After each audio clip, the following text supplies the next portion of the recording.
गौरा माता है गणपति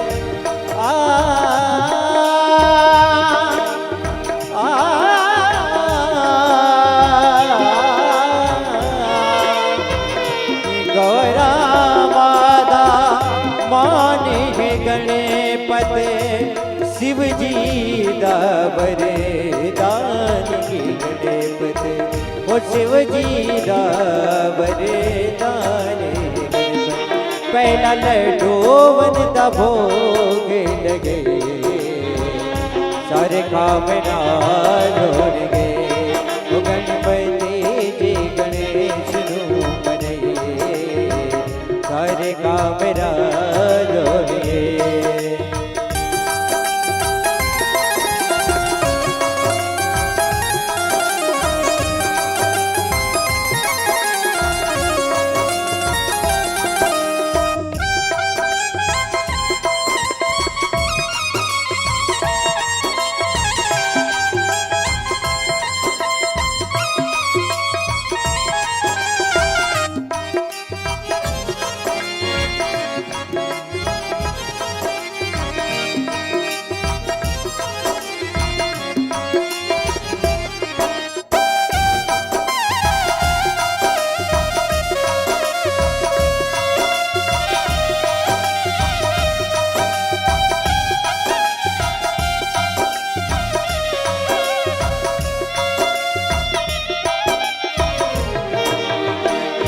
गणपति वरदा देव न दूजा गणपति वरदा देव न दूजा सब तो पहले होन दी पूजा सब तो पहले होन दी पूजा गजमुख जी गुण सारे गए सारे काम जोड़ गए गणपति जी गणेश नो मनइए सारे काम जोड़ गए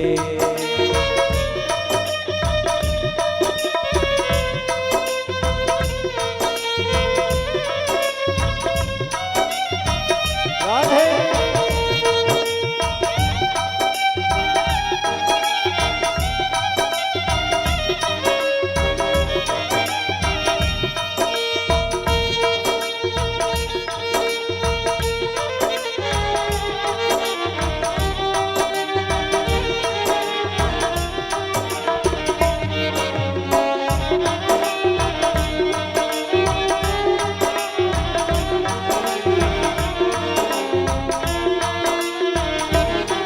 गणपति जी गणेश नो मनइए सारे काम जोड़िए गणपति जी गणेश नो मनइए सारे काम आदरणीय श्री व्यास जी महाराज पधार चुके सभी यथा स्थान खड़े होकर ताली बजाकर उनका स्वागत करें बोलिए व्यास जी महाराज की जय ओ गणपति जी गणेश नो मनइए सारे काम जोड़िए ओ गणपति जी गणेश नो मनइए सारे काम जोड़िए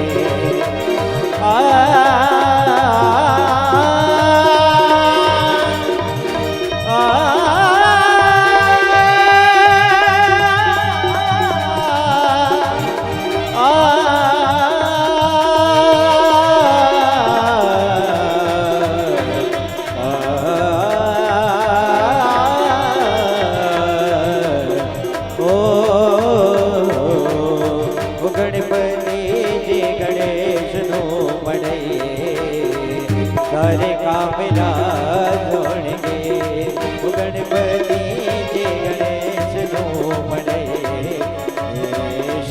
कामरा जोड़े शारिका मेरा जोड़े शारिका मेरा जोड़ गे गजानंद भगवान श्री राधे बोल वृंदावन बिहारी लाल की जय हो। ओम अपवित्रः पवित्रो वा सर्वावस्थांगतोऽपि वा यः स्मरेत् पुण्डरीकाक्षं सबाह्याभ्यान्तरः शुचि ओम केशवाय नमः नारायणाय नमः माधवाय नमः हस्तौ वृक्षाल्लपनादुरसिकेशाय नमः ओम गजाननं भूतगणादिसेवितं कपेत्थजम्बो फलचारुभक्षणम् उमासुतं शोकविनाशकारकं नमामि विघ्नेश्वरपादपङ्कजं नमो देवी महादेवी शिवायै सततं नमः नमः प्रकृत्यै भद्रायै नियताः प्रणतास्मताम् कस्तूरीतिलकं ललाटपटले वक्षस्थले कौस्तुभं नासाग्रे वरमौक्तिकङ्करतले वेणुः करे कङ्कणं सर्वाङ्गे हरिचन्दनं सुललितं कण्ठे च मोक्तावली गोपास्त्रीपरिवेष्टितो विजयते गोपालचूडामणि नारायणं नमस्कृत्य नरं चैव नरोत्तमं देवीं सरस्वतीं व्यासं ततो जयमुदीरयेत् यं प्रव्रजन्तमनुपेतमपेतकृत्यं द्वैपायनो विरहकातरया जुहाव पुत्रेति तन्मयतया तरवोऽभिनेदोत् तं सर्वभूतिहृदयं मुनिमानतोऽस्मि श्रीपुराणपुरुषोत्तमाय नमः दैध्यानं समर्पयामि सर्वोपचारार्थी गन्धाक्षतपुष्पाणि समर्पयामि लम्प्रदिव्यात्मने नमः गन्धं कल्पयामि हम्माकाशात्मने नमः पुष्पं कल्पयामि अम्बायवात्मने नमः धूपं कल्पयामि रमकनात्मने नमः दीपं कल्पयामि वम अमृतात्मने नमः नैवेद्यं कल्पयामि संसर्वात्मने नमः पंचोपचारं समर्पयामि मनोजवं मारुततुल्यवेगं जितेन्द्रियं बोधिमतां वरिष्ठं वातात्मजं वानरयोतमोख्यं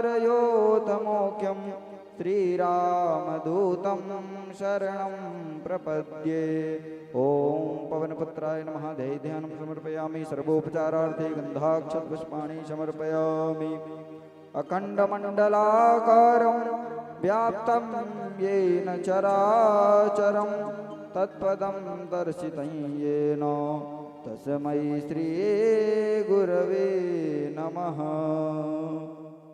नमो ब्रह्मण्यदेवाय गो ब्रह्मण्यहिताय च जगद्धिताय कृष्णाय श्रीगोविन्दाय नमो नमः अस्मद्गुरुचरणकमलेभ्यो नमः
प्रेता जयता नरेन्द्रो वः सन्मज्जतो ग्रावः सन्तु बाहवो न दृक्या यथा सत प्रीतराजाय नमः दैध्यानं समर्पयामि सर्वोपचारार्थे गन्धाक्षतपुष्पाणि समर्पयामि प्रार्थनापूर्वकं नमस्कारान् समर्पयामि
श्री राधे। ओम ज्वालामालिन्यै नमः रत्नेश्वर्यै नमः सर्वोपचारार्थे गन्धाक्षतपुष्पाणि समर्पयामि। ओम चन्द्रमा मनसोर्जातश्चक्षुः सूर्यो अजायत श्रोत्राद्वायुश्च प्राणश्च मुखादग्निरजायत। आइए सभी अपने यथास्थान पर खड़े हो जाए, भाव से श्रीमद् भागवत भगवान की आरती करेंगे। श्रीमद् भागवत महापुराण की जय, श्री बांके बिहारी लाल की जय। श्री भागवत भगवान की आरती, ओ आरती। पापियों को पाप से तारने, श्री भागवत भगवान की है आरती, ओ आरती।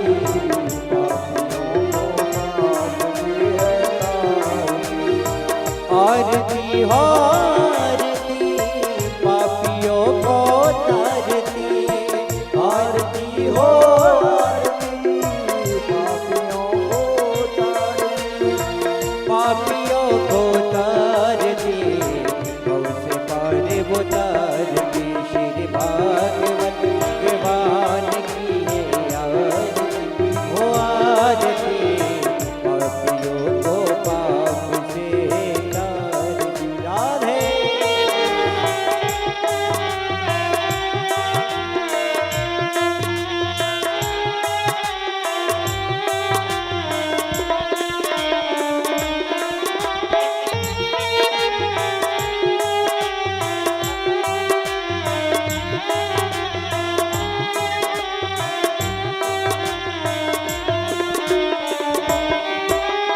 अमर ग्रंथ ये मुक्त पथ, ये पंचम वेद निराला, नव ज्योत जलाने वाला।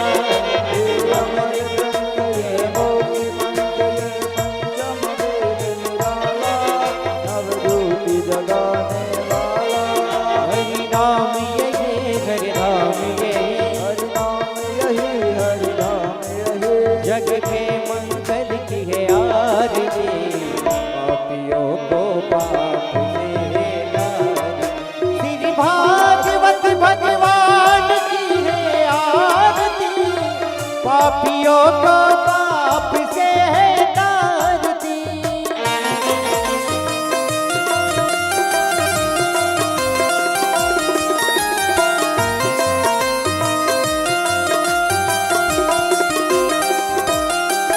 हे शांति गीत पावन पुनि, पापों को मिटाने वाला, हरि दर्श कराने वाला। ये शांति गीत पावन पुनीत, पापों को मिटाने वाला, हरि दर्श कराने वाला। ये शांति गीत पावन पुनि, पापों को मिटाने वाला, हरि दर्श कराने वाला। ये शांति गीत पावन पुनीत, पापों को मिटाने वाला, हरि दर्श कराने वाला। जय सुख करणी जय दुख हरणी, जय सुख करनी जय दुख हरनी, जय सुख करणी जय दुख हरणी। जय सुख करनी जय दुख हरनी। श्री मधुसूदन की है आरती, पापियों को पाप से तारती। श्री भागवत भगवान की है आरती, पापियों को पाप की है राधे।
बनाने वाला। श्री राम यही घनश्याम यही, राम यही राम यही, श्री राम यही घनश्याम यही, राम यही घनश्याम यही। प्रभु की महिमा की है आरती, पापियों को पाप से तारती। श्री भागवत भगवान की है आरती, पापियों को पाप से तारती। श्री भागवत भगवान की है आरती, पापियों को पाप से तारती। भागवत भगवान की है आरती, पापियों को पाप से तारती। हे कर्पूर गौरम करुणावतारम संसार तारम भुजगेन्द्रहार सदावरं विद्याधरं देवं भवानी देशं नमः। प्रसादमाला गजगाजमालं कृपालमाला नन्दितराय दिगम्बराय च दिगम्बराय नमः शिवाय नमः शिवाय। त्वमेव माता पिता त्वमेव, त्वमेव बन्धो सखा त्वमेव, त्वमेव विद्या त्वमेव, त्वमेव सर्वं मम देवदेव। अच्युतं केशवं रामनारायणं कृष्णदामोदरं वासुदेवं श्रीधरं माधवं गोपिकावल्लभं जानकीनायकं रामचन्द्रं राधिकानायकं श्रीकृष्णचन्द्रं। श्रीपुराण पुरुषोत्तमाय नमः। आरार्तिक्यं समर्पयामि जलेन शीतलीकरणं पुष्पैर्दीवाभिवन्दनं स्वात्माभिवन्दनं मदमन्त्रपुष्पाञ्जलिम्। ॐ जगनेन जगन्मय जन्तदेवास्तानि धर्माणि प्रथमान्यासन्नादेहनागं महिमाना सजन्त यत्र पूर्वे शाद्याः सन्ति देवाः। नानासुगन्धपुष्पाणि यथा कालोद्भवानि च पुष्पाञ्जलिर्मया दत्त गृहाण परमेश्वर। श्रीपुराण पुरुषोत्तमाय नमः। मंत्र पुष्पांजलिं समर्पयामि। श्रीमद्भागवत महापुराण की जय हो। वेदव्यास भगवान की जय हो। सुखदेव जी महाराज की जय हो। सद्गुरुदेव भगवान की जय हो। हनुमान जी महाराज की जय हो। जय जय श्री राधे। जय जय श्री राधे, जय जय श्री राधे श्याम।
स्वस्ति श्री गणेशाय नमः।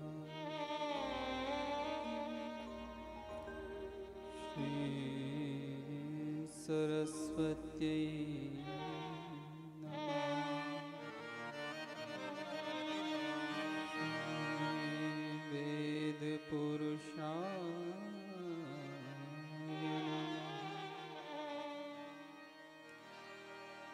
राधानाथ समारंभा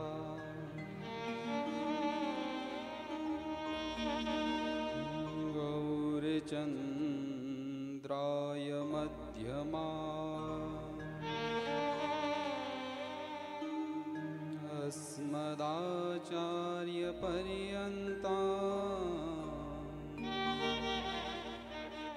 वन्दे गुरुपरम्परा।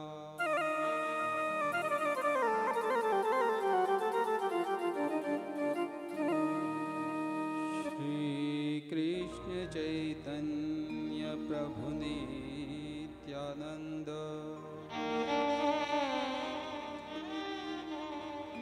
श्री अद्वैत गदाधर वास श्री गौर भक्तवृंद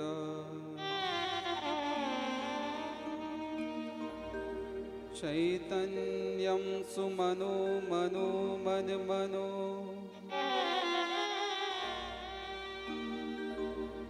मानो मनो मानसुन माया जाल धवम धवम धव धवम धावम धवम माधवम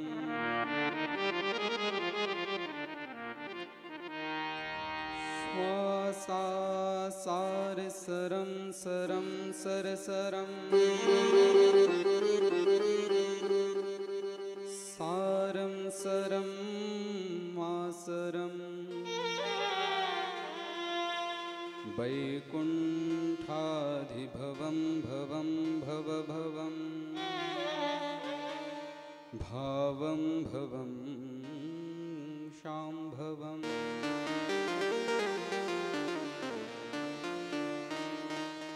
सब द्वारन को छाड़ के मैं आयो तेरे द्वार। हे वृषभान की लाडली निक मेरी ओर निहार।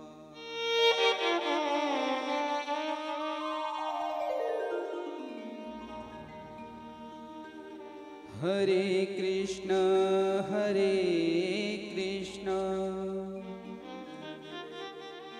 कृष्ण कृष्ण हरे हरे हरे राम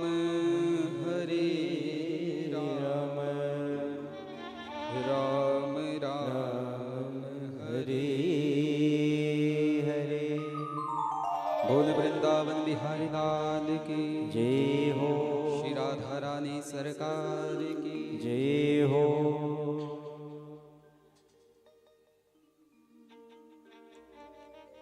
राधे आपसे विनती है, निक पीछे बैठी हैं तो बातें का होगा कि आई कांटेक्ट है तो रहेगा।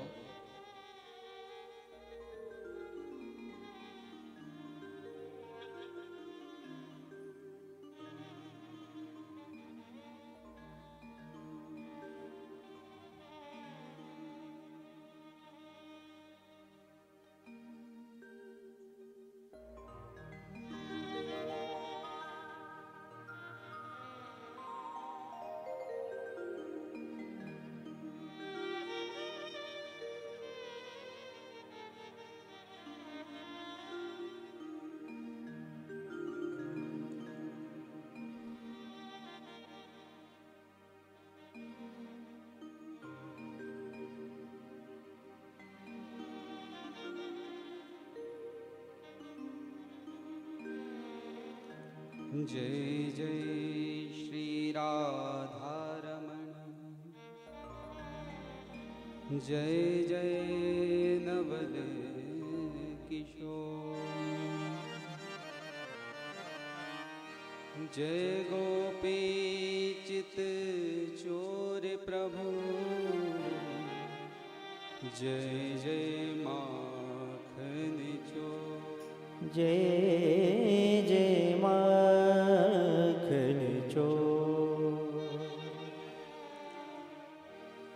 क्षण गोविंद का नाम लीजिए। जय जय राधा रमण हरि बोल, जय जय राधा रमण हरि बोल, जय जय राधा रमण हरि बोल, जय जय राधा रमण हरि बोल, राधा रमण हरि बोल, जय जय राधा रमण हरि बोल, जय जय राधा रमण हरि बोल, जय जय राधा रमण हरि बोल।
जय जय राधा रमण हरि बोल।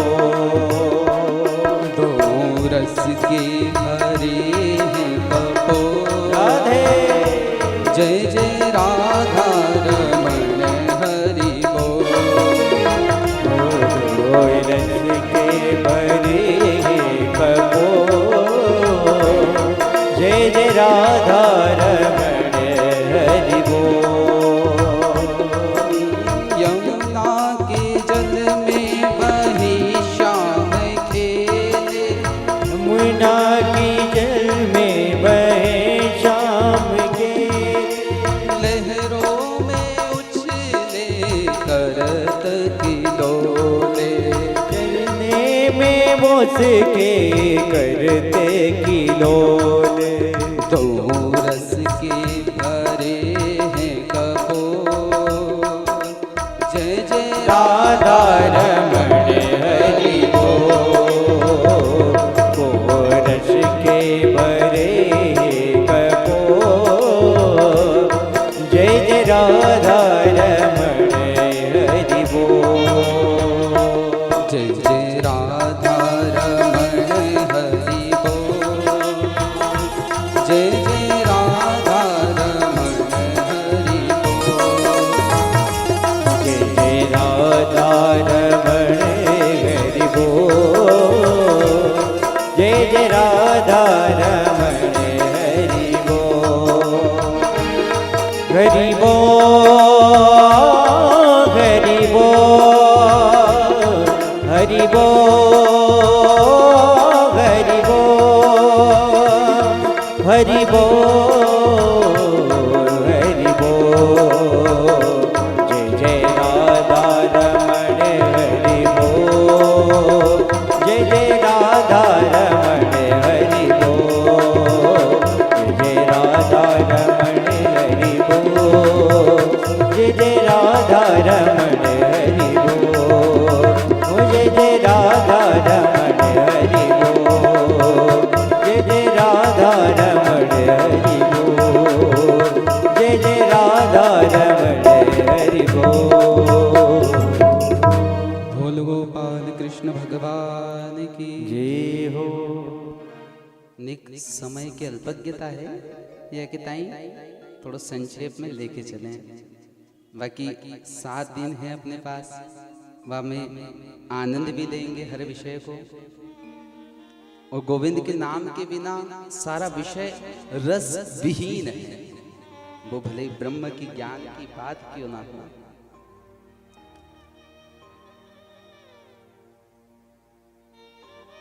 प्रायः हम क्यों करें कि किसी भी कार्य को संपन्न करने के लिए 3 पद्धतियां हैं जिनको प्लस किया जाए तो कार्य संपन्न होता है। संकल्प, परिश्रम और अनुग्रह। तो संकल्प आपने किया और परिश्रम करके उस कार्य को इस स्थान तक ले आए, वो कृपा प्राप्त आज कर रहे हैं। उन्हें शीघ्रता की तरफ आगे बाकी परिचय कल है तो रहेगा। वैसे भी आज को दिन ऐसो है कि मैं नेक देर आपको देखूं और आप नेक देर मुँह को देखें, और राधा रमण जी कब कृपा कर दें।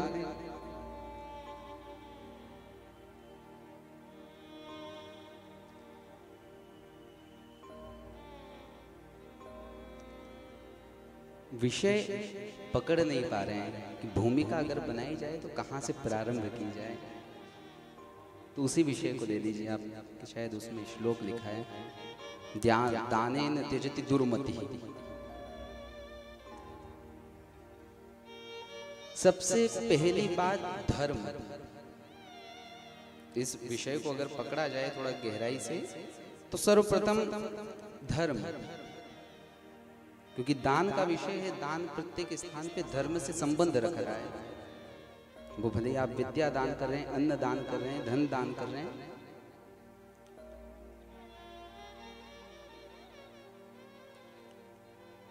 माता सीता वाल्मीकि रामायण में कह रही है, तूड़े नैक शरे करेण करे दश भाग संधान काले शतम चापे भूत सहस्त्र लक्ष गमने कोटिश्च कोटिर्बधे अन्ते च इव निखर्भ बाण निकरा सीता पति क्षोभितम एतत् बाण पराक्रमस्य महिमा सत्पात्र दानम यथा।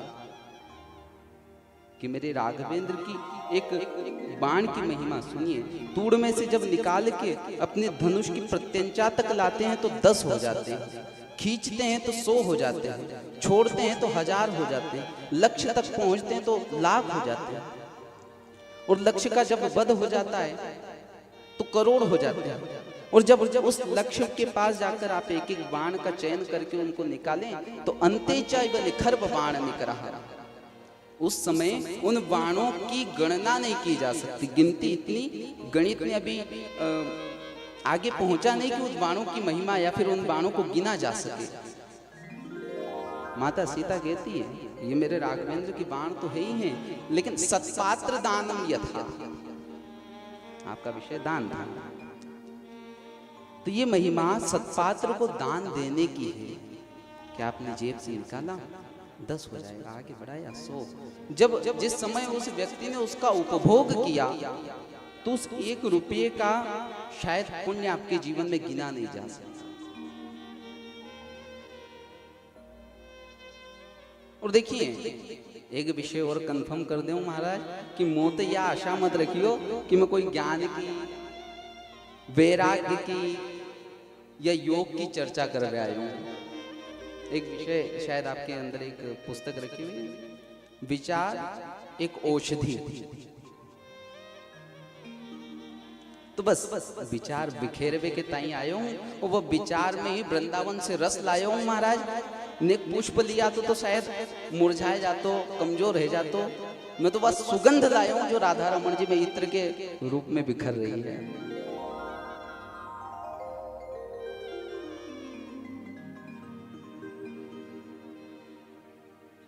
और सर्वप्रथम अष्टांग योग के विषय में अगर चर्चा की जाए तो यम, नियम, प्राणायाम इत्यादि प्रत्याहार काफी झंझट है महाराज। सतयुग सब योगी विज्ञानी। यदि आप प्रयत्न करें कि उस राधा रमण को योग के द्वारा पकड़ लिया जाए तो बड़ा जटिल है।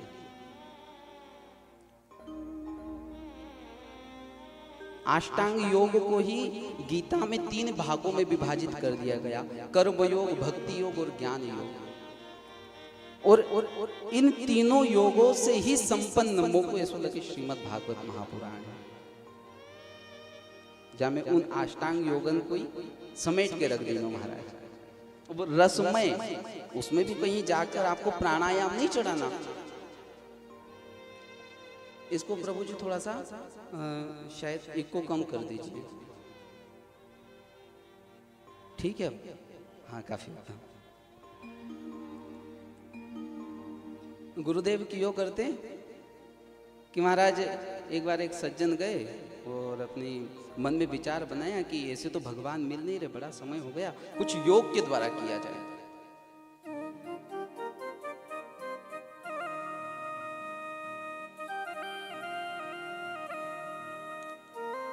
अपनी घरवाली से कह दिया भैया मेरे को सुबह 4 बजे जगा दे।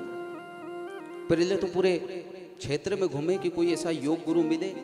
योग गुरु नहीं मिले तो उस समय चलती थी कैसेट, तो एक कैसेट लेके आए और उसका पूरा जो सिस्टम आता था, मशीनें जिसमें वो लगती थी, सामने बड़ी टीवी लगाई। 4 बजे धर्मपत्नी ने जगा दिया और जगा के वो वापस अपने स्थान पे। इधर सज्जन ने उस कैसेट को अपने जो भी प्लेयर वगैरह में लगा के और उसको प्रारंभ किया। सामने एक व्यक्ति आया, वो अपने आसन पर बैठा, टीवी के अंदर चल रहा है सारा विषय।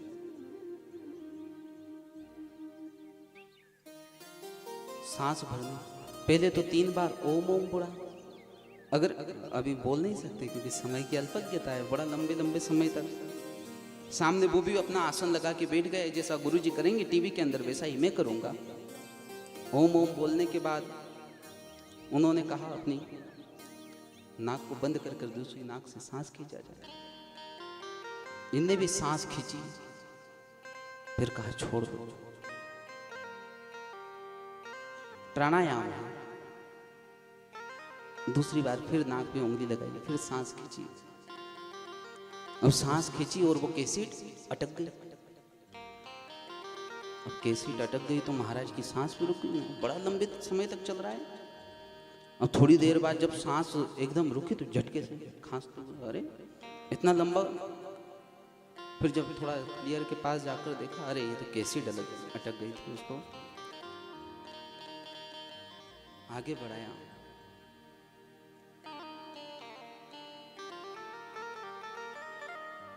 ये सब भूमिका बन रही है महाराज।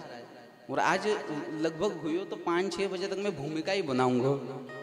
जरा मशीन गर्म होए, या को गर्म होवे में भी बड़ा टाइम लगे महाराज। वृंदावन का एकदम चकाचक मशीन है, ठंडी पड़ी है।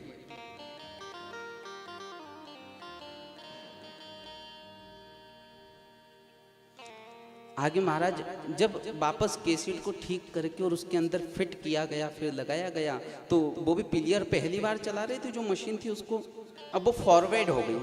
वो फॉरवर्ड हुई ना हुई, जो 6 महीने बाद आसन करने वाला था वो आसन आज लग गया। फिर से वो व्यक्ति आया, फिर 3 बार ओम ओम बोला, प्राणायाम चला, फिर आसन। उन्होंने कहा कि अपना पैर उठाओ, अपने कंधे पे रखो। इधर भी पैर उठाया। पहली बार तो उठा ही नहीं, अवस्था भी थोड़ी जर्जर थी। 60-65 साल के थे महाराज भी। उठा के रखा। दूसरा पैर फिर उठाओ, फिर महाराज ये भी रखा। अब थोड़ी देर में पता लगा कि अटक गए दोनों पैर। अब तो महाराज वहीं से चिल्लाने लगे। पत्नी सोई थी, दौड़ के आई, बच्चे आए, क्या हुआ क्या हुआ। जब प्रेम से छुड़ाया तो पैर निकले नहीं। जोर जोर से ताकत लगाई, नहीं निकले। डॉक्टर के पास ले गए, डॉक्टर ने अपने हथियारों के द्वारा उनको खुलाया। अब जो भी समाचार पूछने वाला आए कि महाराज क्या हुआ, तो महाराज योग किया हमने। तो विषय है कि योग, यम नियम, प्राणायाम, प्रत्याहार, स्वाध्याय इत्यादि ये बड़ा कठिन विषय है। जीवन में अगर गोविंद को प्राप्त करना है तो सबसे सरल विषय भक्ति यस्य हि केवलम न च विदुः भक्ति प्रियो माधव। भक्त महाराज किसी भी प्रकार से, किसी भी पद्धति से गोविंद को रिझा सकता है। लगभग रहा तो भूमिका का विषय भी भक्ति रहे शायद। प्रत्येक मनुष्य का जीवन केवल आहार निद्रा भय मैथुनम च इन विषयों में लगा हुआ है।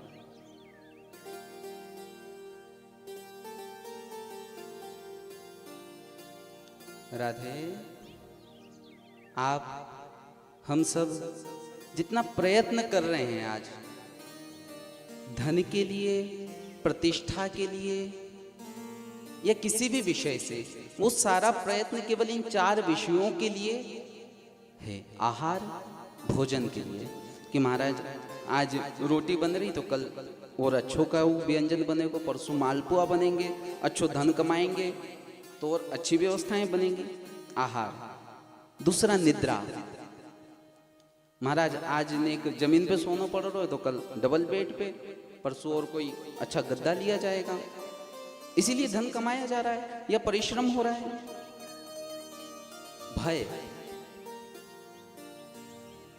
दूसरा, इन सबको रखने के बाद भी भय।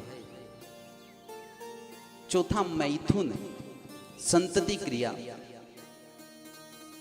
अब असल में देखा जाए महाराज तो आहार जो आपको 56 प्रकार के व्यंजन खाएवे के बाद आनंद आ रहे हैं, वो गौ माता को चारों खाएवे में भी आ रहे हैं। वही आनंद जो एकदम परमानंद का अनुसरण आप उस स्थान पे कर रहे हैं, वही ये भी कर रही है।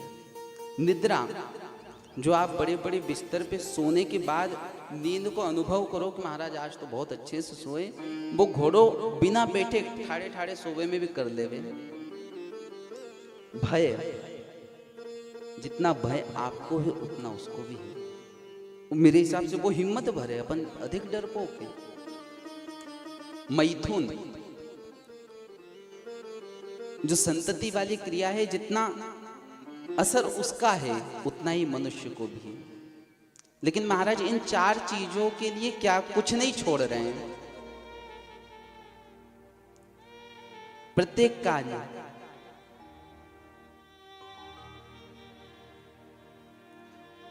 और राधे, इन चारों चीजों में यदि आपका जीवन व्यतीत हो रहा है तो नरैहि पशु भी नराणाम, वो मनुष्य पशु के ही समान है। महाराज ऐसा क्या किया जाए जिससे उस पशु बुद्धि से ऊपर उठा जाए,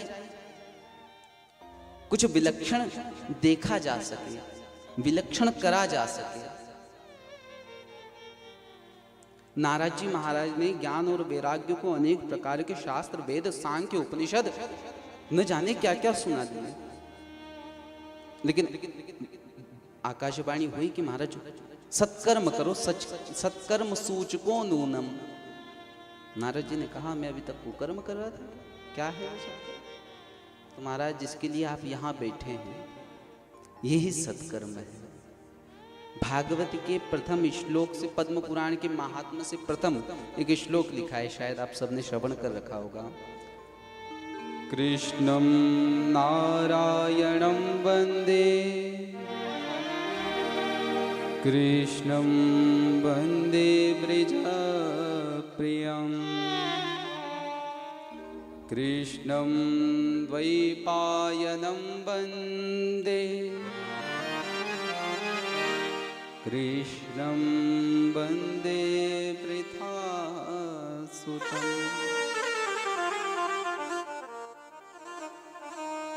हे गोविंद, कृष्णम नारायण वंदे, एक कृष्ण रूप में मैं उस जगत रचयिता नारायण को नमस्कार करता हूं। वंदे अर्थात वंदना करता हूं।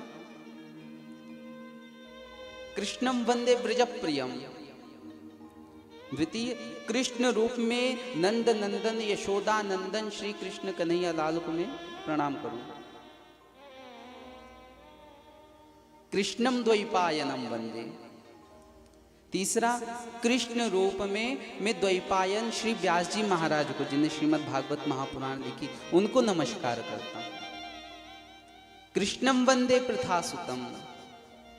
तृतीय पंक्ति में महाराज मैं प्रथासुत माता कुंती के पुत्र अर्जुन को कृष्ण रूप में ही नमस्कार कर सकता। तो विषय यह है कि सत्कर्म जो सत्कर्म था, वेद वेदांत इत्यादि सबसे ब्रह्म ज्ञान से ऊपर जो चर्चा कर रहा है, उसको सुनने वाला या सुनाने वाला या इन दोनों का माध्यम बनने वाला सब कुछ कृष्ण ही हो सकता है, उसके अन्यथा महाराज किसी में ताकत नहीं। तो यहां आप सामने बैठे हैं, लेकिन हमारी भावना है कि दक्षिण गया है, सामने कृष्ण ही बैठा है। दूसरा, मेरा भला हो साथ में तेरा भी भला हो, ये प्रकृति है। ये व्यवहारिक तौर पे आप हर जगह उसको निभाते होंगे। कई बार देखा होगा कि महाराज आपने हमको फलाने कार्य में आमंत्रित किया तो हम भी आपको करते हैं, आपने फलाना कार्य हमारा कर दिया हम भी आपका कर दें। मतलब मेरा भला हो तेरा भला हो, प्रकृति है।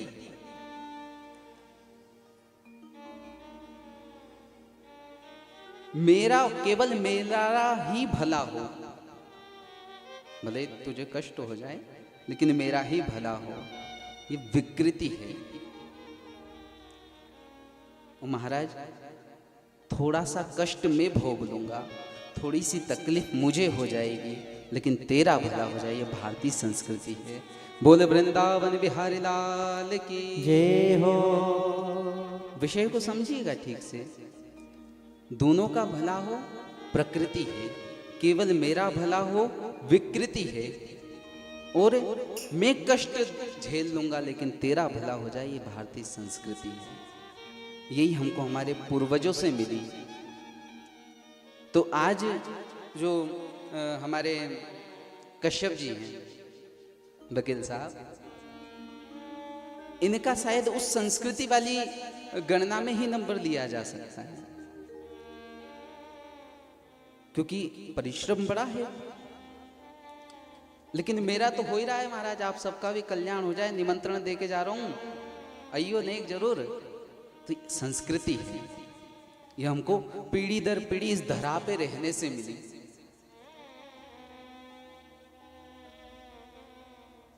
आगे श्रीमद् भागवत में प्रवेश करते हैं, थोड़ा बहुत उसका भी अवलोकन करते हुए। देखिए, स्पष्ट तो ये है कि श्रीमद् भागवत महापुराण हमारे हिसाब से इतना बड़ा ग्रंथ है, दूसरा ग्रंथ न भी हो तो एक एक श्लोक में साक्षात नारायण ब्रह्म समाया हुआ है।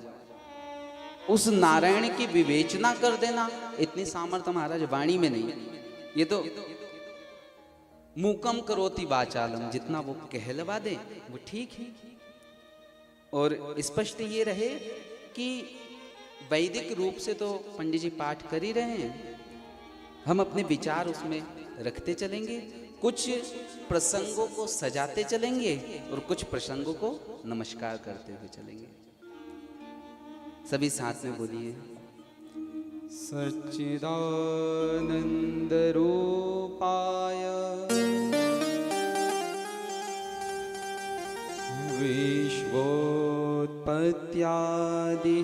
विश्वोत्पत्त्यादिहेतवे तापत्रय विनाशाय श्री कृष्णाय वयं नमः। हम आपसे कहे थे विशेष भक्ति को ही लेकर चला जाए। अब पहले आपने समझ आया कि अभी ऐसे ही लग रहा है कि भूमिका बन रही है। पहले विषय ये था कि पशु में और मनुष्य में क्या अंतर है। मनुष्य गोविंद को प्राप्त कर सकता है, कर पशु भी सकता है, गजेंद्र ने करा है, लेकिन मनुष्य गोविंद को प्राप्त करने के साथ साथ उसकी वियोगा रूपी अग्नि में जल सकता है। महाराज गजेंद्र भी जला कि जब तक नहीं आया तब तक बड़ा तड़फा है, लेकिन मनुष्य उस रस का आनंद ले सकता है जो भक्ति के द्वारा मिलता है, जहां पे प्रेम है कि मुझे आपसे कुछ नहीं चाहिए, फिर भी मैं आपका हूं। 6 रस हैं भोजन के, लवण कर्कश कटक, कोई सा कड़वा, कोई सा तीखा, कोई सा मधुर मीठा, इस प्रकार 6 प्रकार के रस हैं। काव्य के 9 रस हैं, वीर, विभत्स, कारुण्य इत्यादि। अब उस रस को जानना प्रधान है। इसी प्रकार भक्ति के 4 रस हैं। पहला है शांत।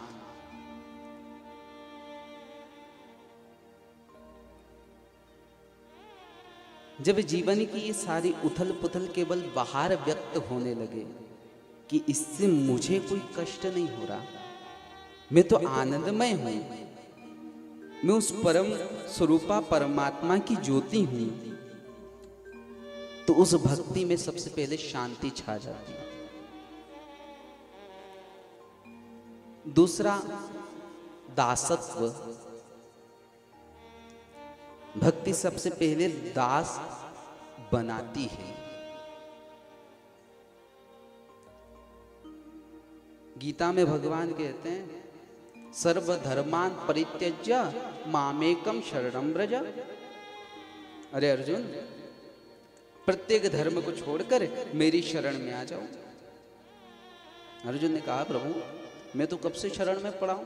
कई बार गीता में मैंने कह दिया शिष्यस्ते हम साधिमाम त्वाम प्रपन्ना, प्रभु मैं तो तेरे हवाले हूं, तेरा शिष्य हूं। गोविंद कहते अरे ऐसे सामने लौटने से और ऐसे दंडवत करने से कभी कोई दास बना है क्या? शरणागति ग्रहण की तो दास हो जाए, भक्त के साथ साथ दास हो जाए। तीसरा विषय है कि भगवान से सख्य व्यवहार करे। ये जीवात्मा और परमात्मा न जाने कितने जन्म जन्मांतर के सखा हैं, मित्र हैं। गोविंद करी सुग्रीव के साथ।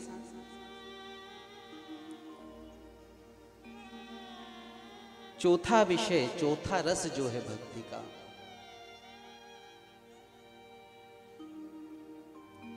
वो है कि गोविंद को नाथ समझे। और देखिए हम शायद नाथों की नगरी में ही रहते हैं, नाथों का ही ये देश है। कहीं बद्रीनाथ, कहीं केदारनाथ, रामनाथ, जगन्नाथ, और इन सब के मध्य में जो बैठे वो भारतवासी है। और जिसके चारों तरफ ये नाथ हो महाराज, वो देश या वो प्रजा या वो भक्त कभी अनाथ नहीं कहलाया जा सकता। बोले श्री वृंदावन बिहारी लाल की जय हो।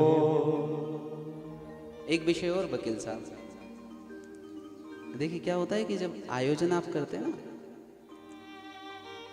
तब सबसे अधिक समस्या होती है कि प्रधान श्रोता ही भक्त नहीं बन पाता है।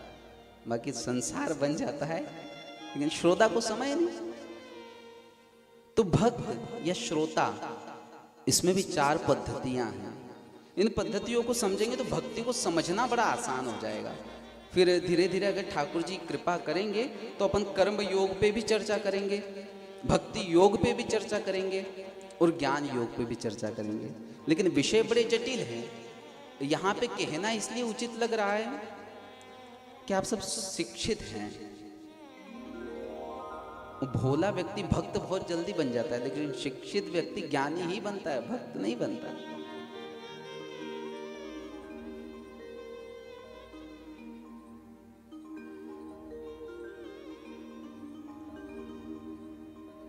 तो श्रोता और भक्त की भी 4 पद्धतियां हैं। एक भक्त होता है मक्खी के बरोबर, मक्खी के समान। उसकी दशा क्या कि कुछ यहां बैठी, कुछ यहां बैठी, कुछ इधर बैठी, कुछ उधर बैठी, ठिकाना नहीं, एक स्थान पे एकाग्र नहीं है। तो कुछ भक्त, कुछ श्रोता ऐसे होते, कुछ यहाँ बैठे महाराज थोड़ा समाज में भी ध्यान देना है, कुछ इधर भी देना है, कुछ उधर भी देना है। वो उस चीज से वंचित ही रह गया जो रस बह रहा था। दूसरा भक्त मधुमक्खी के समान, जो पुष्प पे गया पराग को ग्रहण किया, ला लाकर एकत्रित किया। मधुमक्खी बड़ा पराग को पहचान के उस पुष्प पे बैठ के और उसका फिर पराग लेती है और फिर लाकर शहद अपना निर्मित करती है। लेकिन समस्या क्या, उसके साथ भी समस्या है कि उस शहद को एकत्रित तो कर लेती है लेकिन उसका रसास्वादन नहीं कर पाती है। तो महाराज कथा करवाई खूब, महाराज धन तन मन धन सब लगा दी हो, लेकिन फिर भी रस को आनंद नाय भयो। तो वो भक्त मधुमक्खी के समान। तीसरा भक्त भौरा।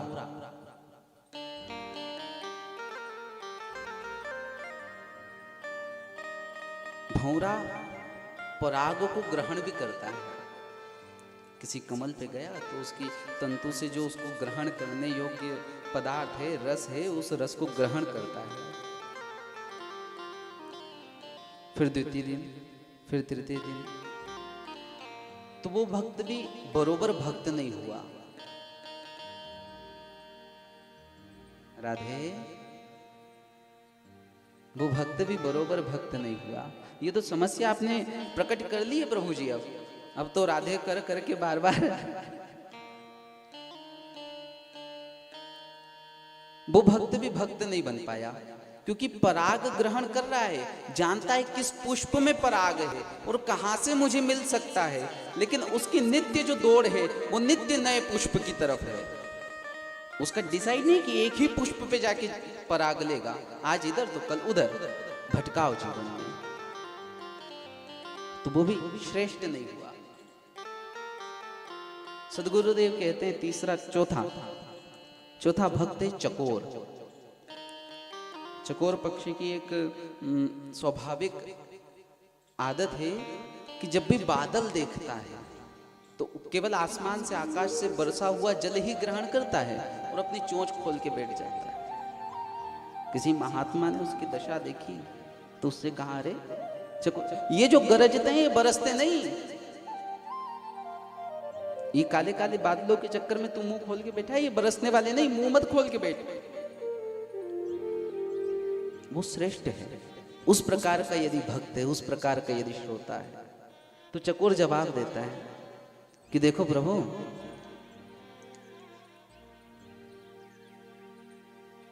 ये ऋतु आती है जिसमें वर्षा होती है और इन बादलों का ही जल में ग्रहण करता हूं। यदि आज इनसे मैं वंचित रह गया तो फिर मुझे नहीं मिलना। तो वो भले गरजे, भले ही काले काले घुंघरू गड़गड़ाती हुई निकल जाए, ना बरसे, लेकिन मेरा कर्म है मैं खोल के खड़ा रहूं। कभी ना कभी कोई ना कोई बादल ऐसा आएगा जो बरसेगा और मेरे मुख में मुझे तृप्ति का अनुभव कराएगा। तो महाराज, हम तो गरजवे वाले हैं, बरसवे वाले नाए हैं, लेकिन फिर भी मुंह खोल के बैठे रहो। शायद कोई महापुरुष ऐसा आ जाए जो बरस जाए। वो महाराज जीवन की जो पिपासा है, जो प्यास है, वो तृप्त कर दे। प्यासा होना भी जरूरी है, वो तृप्त होना भी जरूरी है। समुद्र सबसे अधिक धीर गंभीर है, लेकिन फिर भी प्यासा है। शायद 3,500 नदियां समुद्र से मिलती हैं, तो नित्य प्रत्येक क्षण वो 3,500 नदियों का जल ग्रहण कर रहा है, वो फिर भी प्यासा है, क्योंकि उसका जल खारा। जल का जो भंडार है, जिसके अंदर ज्ञान भरा हुआ है, फिर भी वो पिपासु बने के किसी रसिक की पिपाशा में उसकी ओर देखता रहे। वो भक्त राधा रमण के मन को बड़ा भाता है।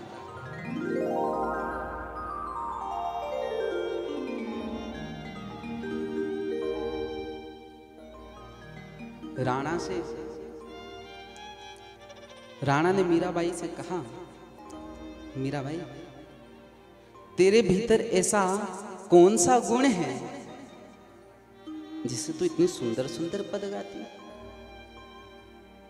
मुझे तो तेरे अंदर कोई गुण दिखता नहीं, हालांकि दृष्टि भेद है, वो तो गुणों की खान है।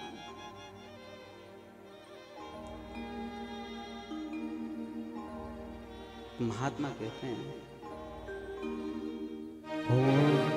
मेवाड़ी राणा भजना से लागे मेरा मीठी। मेवाड़ी राणा भजना से लागे मेरा मीठी।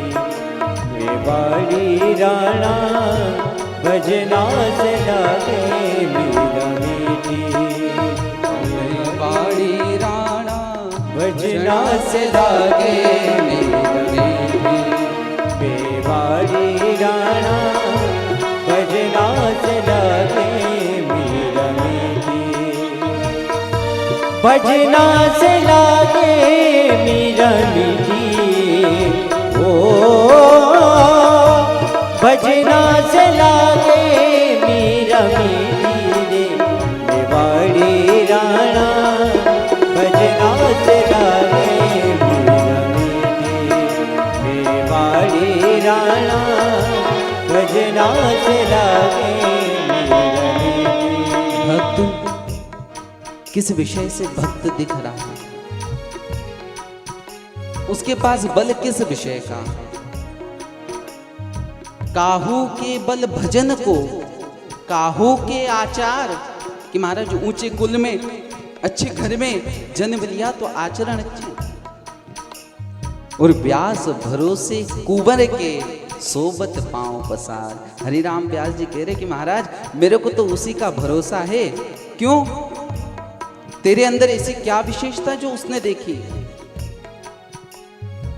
मेवाड़ी राणा भजना से लागे मेरा मीठी। मेवाड़ी राणा भजना से लागे मेरा मीठी। ओ भजना से लागे मेरा मीठी रे। ओ भजना से लागे मेरा मीठी रे। मेवाड़ी राणा भजना से लागे मेरा मीठी। मेवाड़ी राणा भजना से लागे मेरा मीठी। राणा कहता है के तोरी मेरा थारो राम बता दे। नहीं तो प्रीत तारी झूठी हो के तो मेरा थारो श्याम बता दे। नहीं तो प्रीत तारी झूठी। मारा श्याम घट घट में डाले। मारा श्याम घट घट में डाले। काई थारी अखियां फूटी रे। मेवाड़ी राणा भजना से लागे मेरा मीठी। मेवाड़ी राणा भजना से लागे मेरा मीठी। ओ भजना से लागे मेरा मीठी रे। ओ भजना से लागे मेरा मीठी रे। मेवाड़ी राणा भजना से लागे मेरा मीठी। मेवाड़ी राणा भजना से लागे मेरा।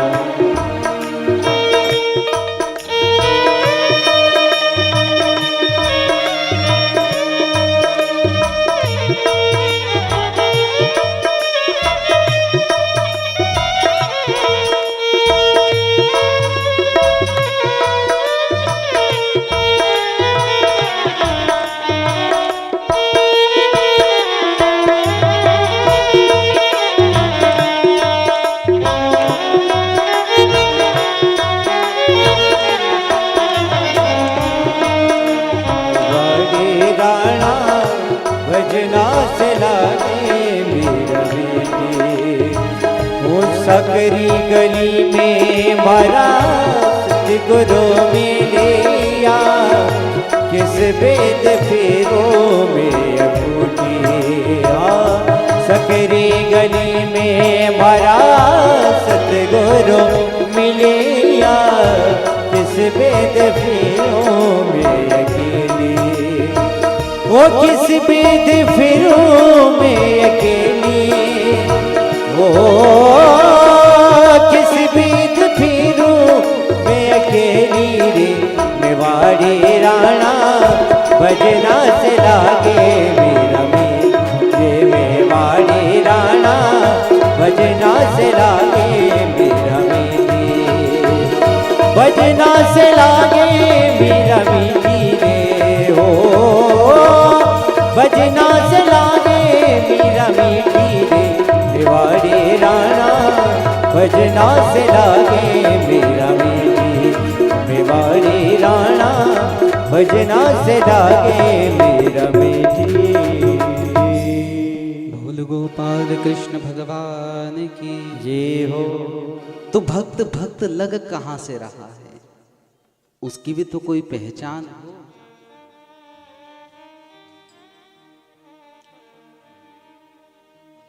किसी ने कहा वैष्णव जनी तो तेने कही,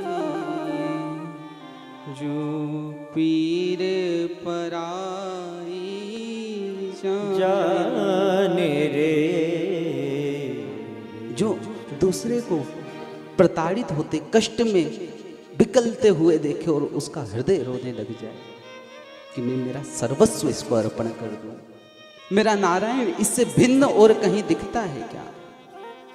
राणा ने कहा मीरा कहाँ है तेरा राम, बड़ी मस्ती में घूमती रहती है, कोई प्रमाण है क्या। मीरा कहती है राणा तेरा प्रश्न ही गलत है, अगर तू सही प्रश्न पूछता तो अवश्य मैं उत्तर देती। तुझे ऐसा पूछना चाहिए कि कहां मेरा राम नहीं, वो तो घट घट में विराजमान है। प्रश्न ये हो सकता है कहां तेरा राम नहीं, उल्टा पूछता है कि कहां तेरा राम।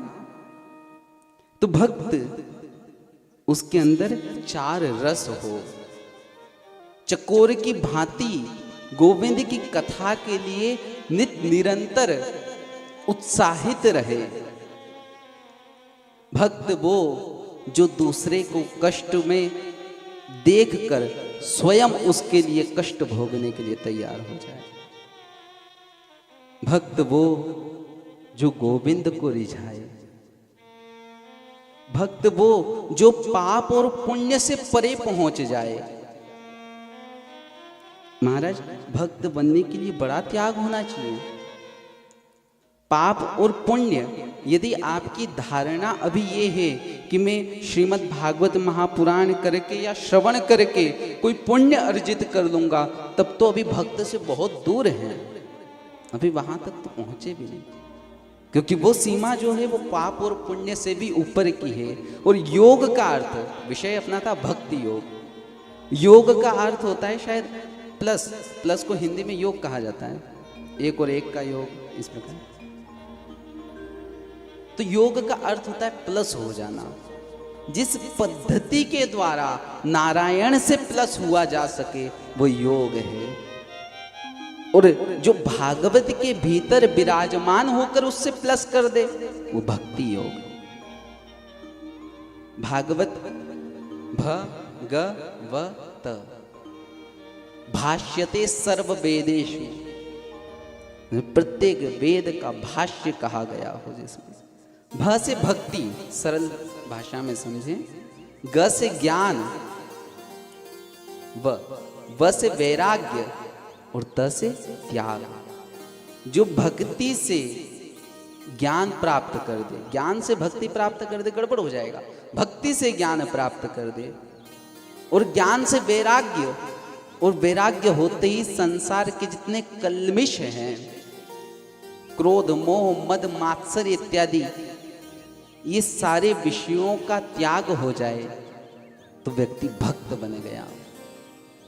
महाराज वृंदावन के विषय में यदि काछु कहूं तो कभी भी कोई ज्ञानी से भिड़ जाइयो, कोई त्यागी से टकरा जाइयो, लेकिन कभी भी काऊ रसिकन से मत टकराइयो।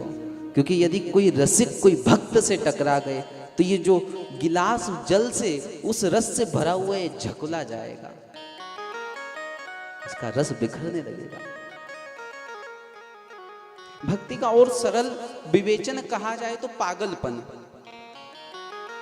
जिसमें केवल दो विषय हैं, मीरा और उसका गिरधर, तीसरा है ही नहीं।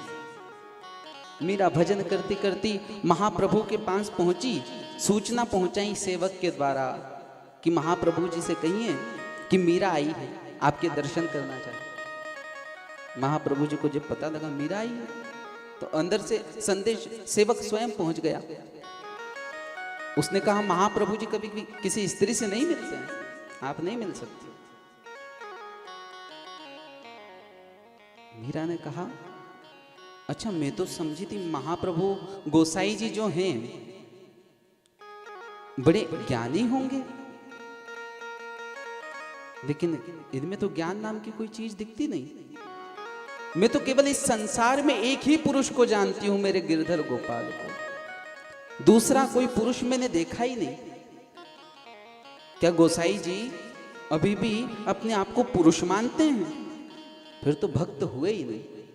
तो भक्त की एक पद्धति है भी स्त्री और पुरुष से ऊपर उठ जाए, जिसको इसका घमंड नहीं हो कि मैं पुरुष हूं, इसका घमंड नहीं हो कि मैं स्त्री हूं, वो भक्त।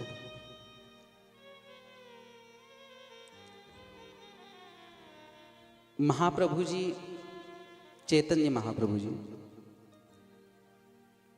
कीर्तन करते करते अपने पद से कहीं जा रहे थे और कहते जा रहे थे, हरि बोल हरि बोल, हरि बोल हरि बोल, हरि बोल हरि बोल, हरि बोल हरि बोल, हरि बोल हरि बोल हरि बोल। क्या कहते जा रहे हैं? हरि बोल, कृष्ण बोल। चलते चलते कुछ समय व्यतीत हुआ,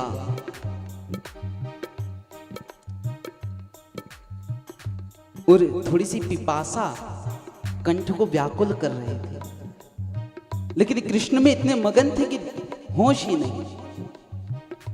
कुछ आगे पहुंचे, भारत ने पहली बार महाराज ऐसे महात्मा का दर्शन किया है जो नाचते गाते जा रहा है। ऐसा पहली बार ऐसा विरक्त देखा है जो सन्यासी होते हुए नाचते गाते जा रहा है। कुछ आगे पहुंचे, एक पुरुष मट्ठा लेके जा रहा था अपने मटके में भर के बेचने के लिए। महाप्रभु जी को जब नाचते गाते देखा कि इतना मत वाला, इतना अद्भुत तेज वाला महात्मा, तो महाप्रभु जी के सामने पहुंचा। महाप्रभु जी के सामने पहुंचा तो महाप्रभु जी ने हाथ बढ़ा दिया, हरि बोल हरि बोल, हरि हरि हरि बोल, हरि बोल हरि बोल, हरि हरि हरि बोल। मठे वाले ने सोचा शायद छाछ मांग रहे हैं, मटका पकड़ा दिया। महाप्रभु जी का भी शरीर बड़ा विशाल था, उन्होंने मटके को लगाया और गटागट गटागट गटागट संपूर्ण छाछ का अवलोकन कर लिया। जब मटका वापस छाछ वाले को पकड़ाया तो छाछ वाले ने कहा, प्रभु किधर जाते हैं, इसका दाम?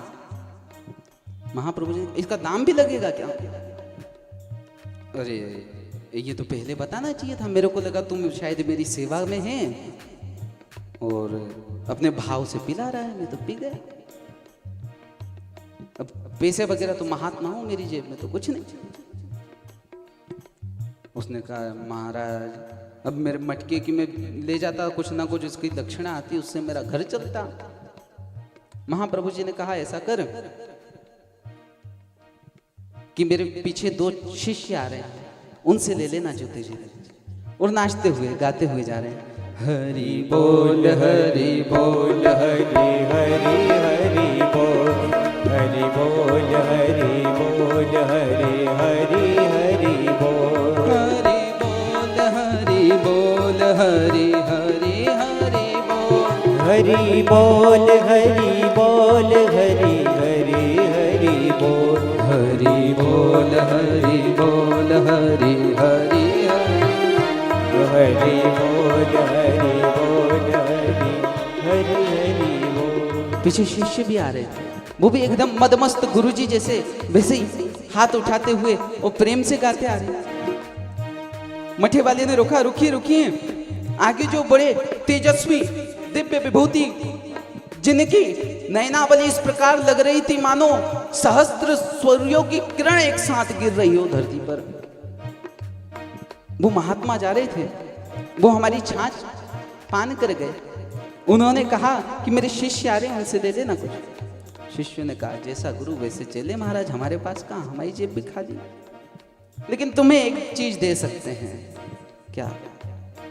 तो कहते हमारे साथ बोलो, हरि बोल हरि बोल हरि हरि हरि बोल, हरि बोल हरि बोल, हरि हरि हरि बोल, हरि बोल हरि बोल हरि हरि हरि बोल, हरि बोल हरि बोल, हरि हरि हरि बोल। छाछ वाले ने सोचा शायद ठाकुर जी की यही इच्छा रही हो।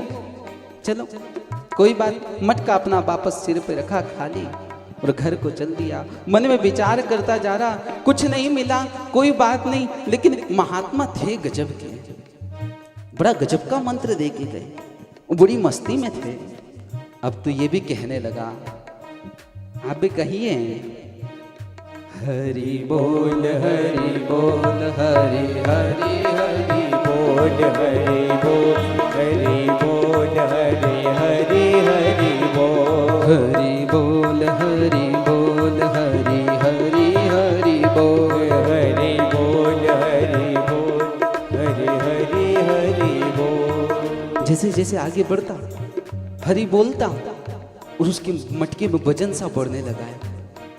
सोचने लगा शायद बड़ी देर से चला आ रहा हूं, बड़ा परिश्रम कर लिया, इसलिए आज शरीर में थोड़ी शिथिलता आ गई, थकान महसूस कर रहा है।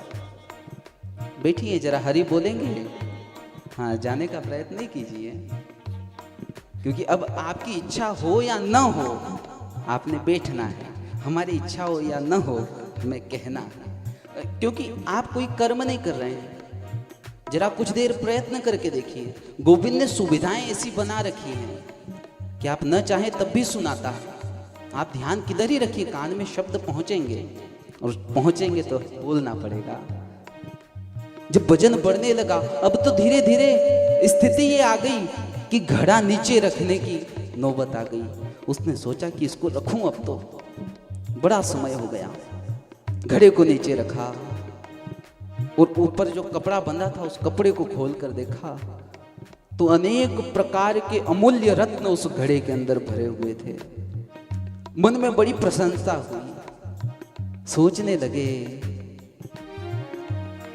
कि इस हरि बोलने और उस महापुरुष का दर्शन तो देखिए, कितना सौभाग्यशाली।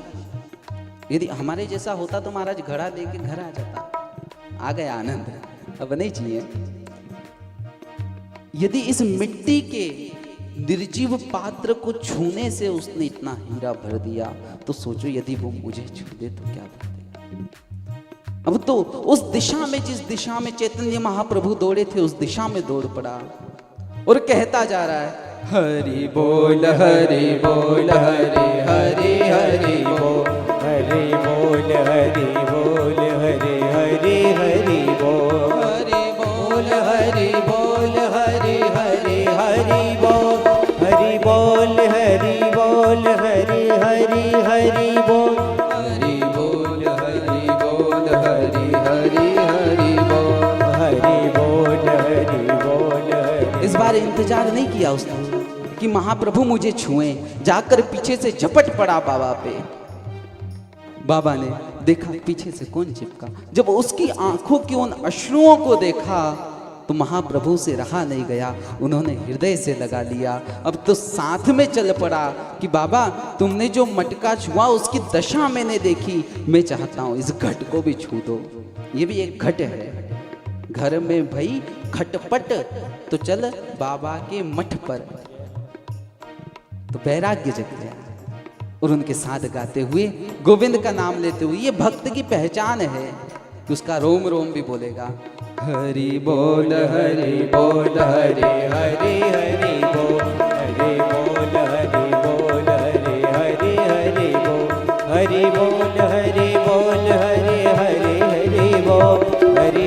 हरि बोल हरि हरि हरि बोल हरि बोल हरि बोल हरि हरि हरि बोल हरि बोल हरि बोल हरि हरि हरि बोल हरि बोल हरि बोल हरि हरि हरि बोल हरि बोल हरि हरि हरि बोल। अरे बोलने का कह रहे थे, ताली बजाने लग गए। चलिए, ये भी एक भक्ति है कि होश नहीं। तो श्रीमद् भागवत के प्रथम श्लोक में पहुंचते हैं। उस श्लोक पे यदि कहा जाए तो महाराज 7 दिन की कथा केवल उस श्लोक पर ही हो सकती है, लेकिन हमको ऐसा लगता है कि अगर उस पे बोलने लगे शायद आप अपना अपना स्थान चयनित कर लेंगे। तो सच्चिदानंद रूपाय, भगवान कैसे दिखते हैं, रूप क्या है, क्या करते हैं और उनकी कृपा क्या है, तीनों विषयों का इस श्लोक में सारांश कहा। तो कहा सच्चिदानंद रूपाय, उसका स्वरूप कैसा है, सच्चिदानंद। अब सच्चिदानंद क्या, तो गुरुदेव कहते हैं सत कहिए जो बिगसे नाही, चित चैतन्य सकल घट माही, जो घट घट में करही आनंदा, ताको नाम सच्चिदानंदा। सत्य कहिए जो बिगसे नाही, सत्य वह जो बिगड़ न सके। इस पे भी कई दृष्टांत है, जिस प्रकार स्वर्ण, जिस प्रकार माटी, मटका बनने से पहले भी मिट्टी ही थी, मटका बनने के बाद भी मिट्टी का ही मटका है, और मटका टूट जाएगा तब भी मिट्टी ही हो जाएगी, उसका कुछ नहीं बिगड़ा, मिट्टी की मिट्टी ही रही। स्वर्ण पहले भी स्वर्ण था, आभूषण बनने के बाद कड़ा कुंडल इत्यादि बन गया, बाद में भी जब उसको पिघला दिया जाए, जला दिया जाए, तब भी स्वर्ण ही बचेगा। कई प्रकार के इसमें दृष्टांत दे सकते। वह सत्य है जो इस सृष्टि से पहले भी था, अभी भी है और आगे भी रहेगा। भूतो न भविष्यति। चित चैतन्य सकल घट माही, दूसरा विषय था चित्त, सत चित्त, फिर आनंद। चित्त जो प्रत्येक घट में चैतन्यता दे रहा है, जो घट घट कर ही आनंदा, प्रत्येक चीज में हमको हलने की शक्ति दे रहा है, बात करने की शक्ति दे रहा है, वह चित्त है। और जो नित्य निरंतर उस परमानंद की अनुभूति करा दे, वही आनंद है। और सरल भाषा में कहा जाए तो महाराज मोर मुकुट, वंशी और टेढ़ी टांग, यही सच्चिदानंद है सरल भाषा में।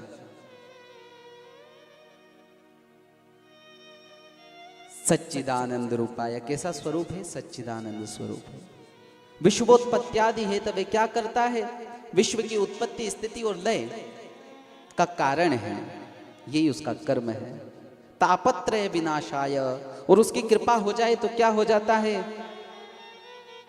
तो तुलसीदास जी कहते हैं देहिक दैविक भौतिक तापा, देहिक दैविक भौतिक तापा, दैविक भौतिक तापा, दैहिक दैविक भौतिक तापा। राम राज का हो नहीं व्यापा, राम राज का वो नहीं व्यापा, देहिक दैविक भौतिक भौतिकता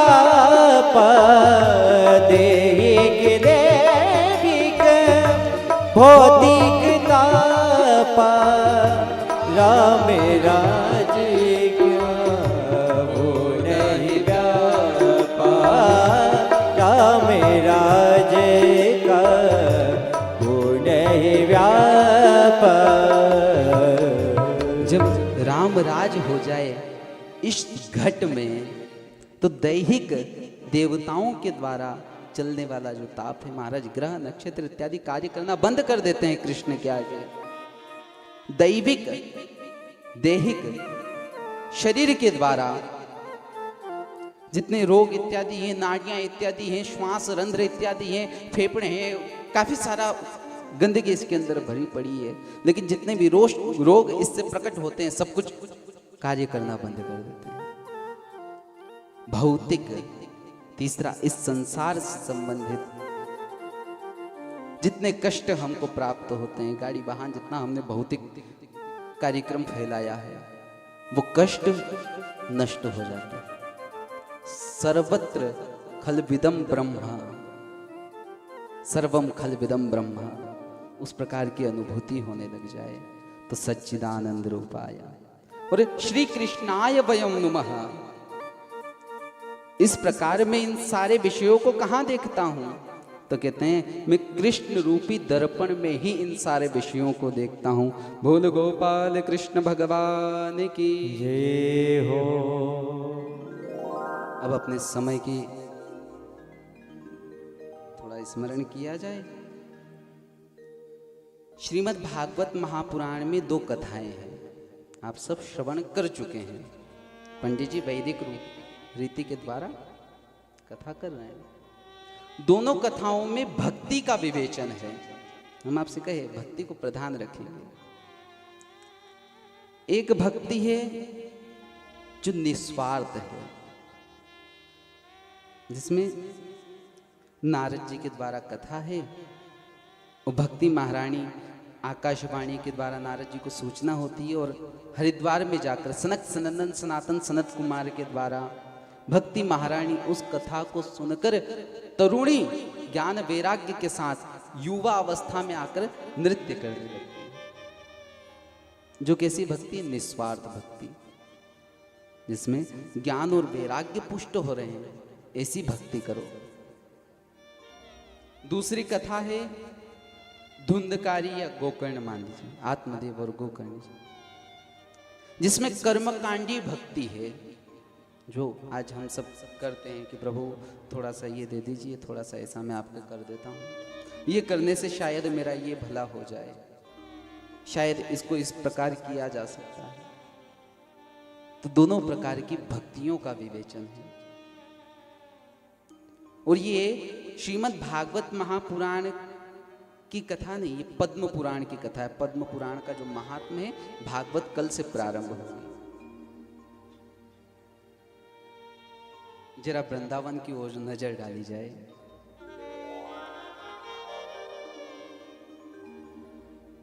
तदुपरांत वाणी को विश्राम दिया जाएगा और ठाकुर जी अगर अवसर देंगे तो ज्ञान वैराग्य और भक्ति धुंधकार इत्यादि की जो कथा महात्मा है उस विषय को फिर कहा जाएगा, प्रयत्न करेंगे। लेकिन फिर भी आप श्रवण कर चुके हैं। विशेषता यह है कि विचार कितना आपके भीतर उतरा।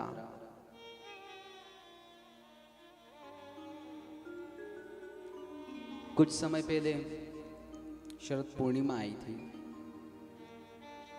एक शरद पूर्णिमा पे भगवान ने रास कीनो, बाकी बाद 6 महीने तक महाराज रास चलो।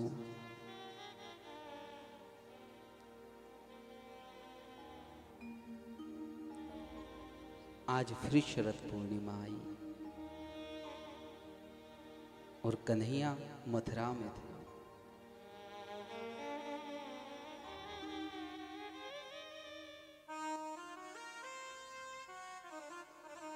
नेक देर वायलिन और तबला को आनंद लेंगे।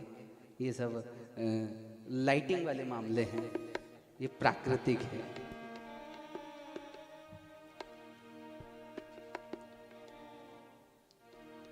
शरद पूर्णिमा आई। भगवान कृष्ण की अद्भुत छटा है और बड़ा अद्भुत गुण है, इसलिए कृष्ण परम योगी हैं। गीता उनको दर्शा रही है, इससे बड़ा योगी मैंने नहीं देखा। योग भी जो है, योगी भी जो है, योगात्मक भी जो है, ऐसे श्री कृष्ण जो साक्षात ब्रह्म है। लेकिन आज जब शरद पूर्णिमा आई, देखिए कहने का अर्थ इसलिए हमें कह रहे हैं आपसे कि प्रधानता थी अपने आज के वक्तव्य में भक्ति की। भक्ति की विवेचना मनुष्य की तरफ से अपन ने की थी, लेकिन गोविंद का भी एक कहना है कि जो मुझे जिस भाव से भजता है मैं भी उसे उसी भाव से भजता हूं। आप यदि निस्वार्थ होकर घर परिवार प्रत्येक चीज को एक तरफ होना चाहिए, ध्यान हो, आवश्यक है, संसार में भेजा है भगवान ने दिया है तो उसी का प्रसाद है, लेकिन जब उसका भजन हो वहां दिखावा नहीं हो, जब उसकी भक्ति हो तो वो प्योर हो, तो जब वो आपकी तरफ दृष्टि डालेगा तो वो भी उन सारे विषयों को एक तरफ रख के आपके लिए प्योर रहेगा, वो संबंध अटूट जुड़ जाएगा। कल रात्रि में किसी स्थान पे चर्चा हुई तो उनने कहा कि प्रभु इंडिया वो जो चल रहा था उसको अपन नहीं छेड़ते हैं, किसी विषय पे उनने कहा कि महाराज मनोबल बड़ा टूट जाता है।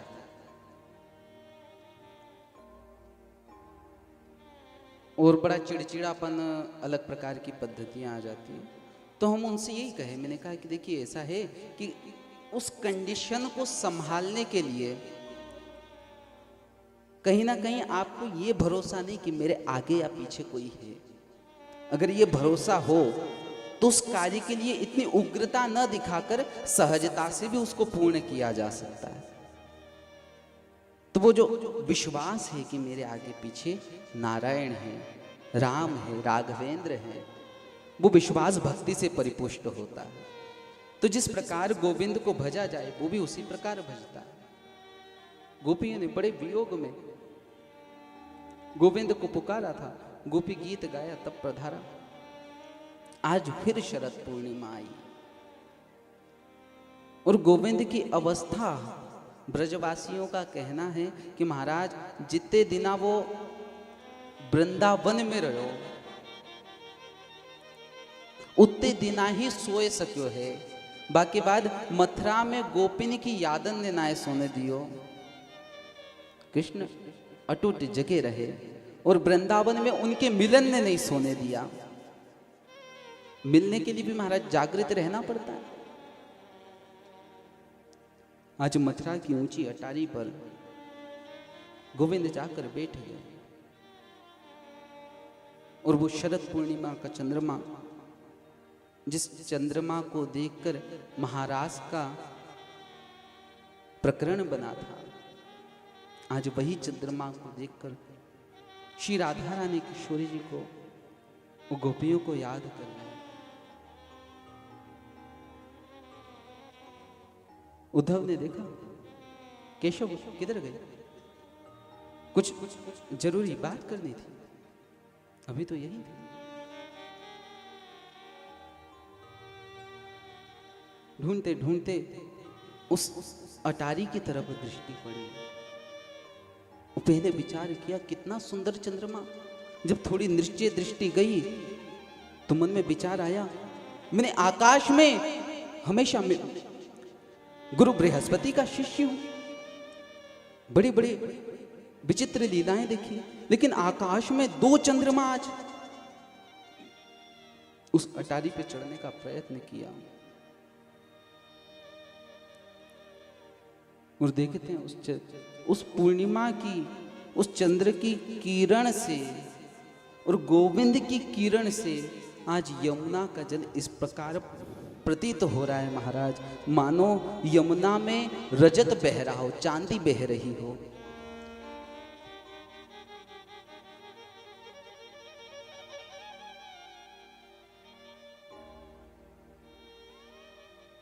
गोविंद को देखते हैं।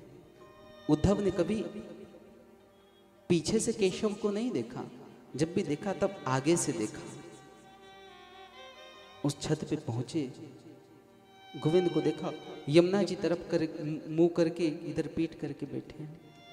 छत पे जैसे ही पैर रखा तो वो छत पूरी गीली थी। विचार किया मन में, अभी तो कोई वर्षा हुई नहीं, ओस की बूंदे गिरी नहीं, कैसे गिरी? थोड़ा आगे जब बढ़े तो समझ गए, ये समझने में देर नहीं लगी कि ये तो केशव की आंखों का समुद्र उमड़ पड़ा है।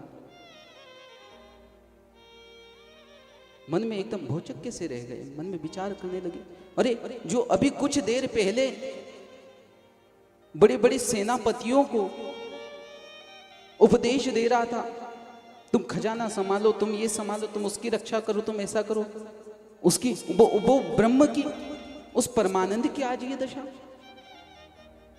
गोविंद के नेत्र इस प्रकार लगते मानो कमल खिला हुआ हो, और जो घुंघरारी लटे घुमर घुमर के उन नेत्रों पे जब आच्छादित होती थी तो इस प्रकार प्रतीत होता मानो सैकड़ों भंवरे उस कमल का पराग प्रण करने के लिए, खींचने के लिए उसकी तरफ दौड़ रहे। वो नीलमणि के समान गोविंद उस छत पर विराजमान, वो मथुरा वृंदावन बरसाने की तरफ देखते हुए उनके केशों का एक झुंड जो कर्ण रंध्रों की तरफ भाग रहा था और कर्ण रंध्रों में लगे हुए कुंडल की मुक्तामणि में जड़े हुए उस हीरे को छुपाने का प्रयत्न कर रहा था, तो मानो इस प्रकार प्रतीत होता कि हजारों फण वाले नागराज, शेषराज इत्यादि अपनी मणि को छुपाने का प्रयत्न कर रहे हैं।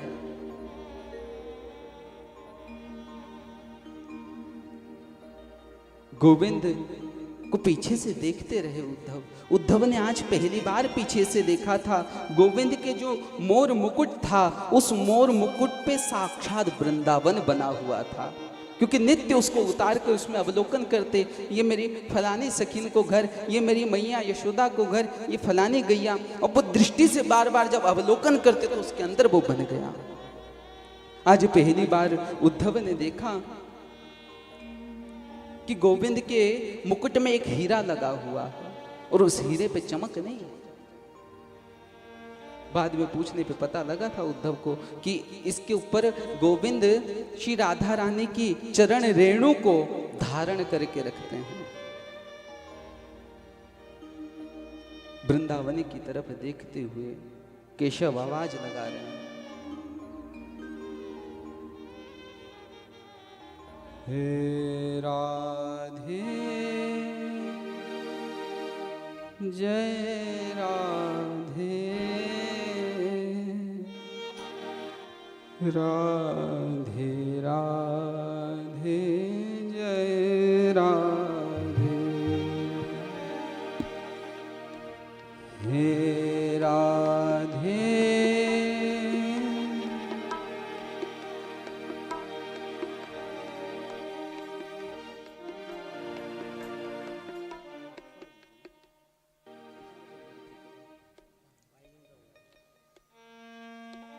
केशव आवाज लगा रहे हैं,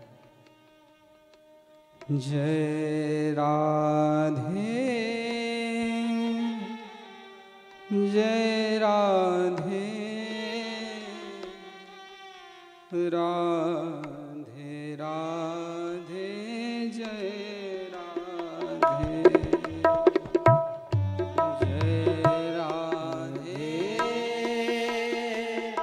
जय राधे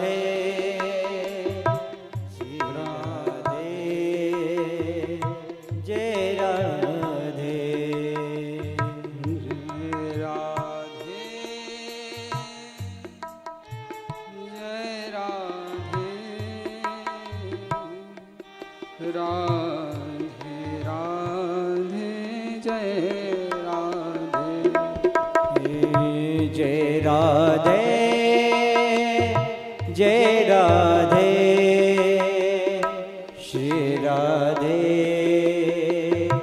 जय राधे। उस शरद पूर्णिमा के चंद्रमा को देखकर अपनी भुजाओं को उठा रखा, जो जानू पर्यंत भुजाएं थी उनको उठाकर बरसाने की तरफ, उस वृंदावन की तरफ देखते हैं। गोपियों को भी पता था शरद पूर्णिमा है, बड़ा सुंदर श्रृंगार करके अपनी अपनी अटारिकाओं पे जाकर बैठ गए। गोविंद चंद्रमा को देखकर इधर से आवाज लगाते हैं, जय राधे जय राधे जय राधे जय राधे जय राधे जय राधे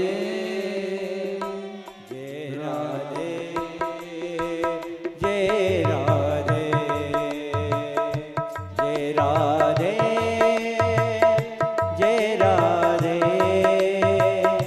जय राधे जय राधे जय राधे। बरसाने में एक ऊंची अटारी पे बैठी हुई श्री विश्वानंदिनी की भी यही दशा थी।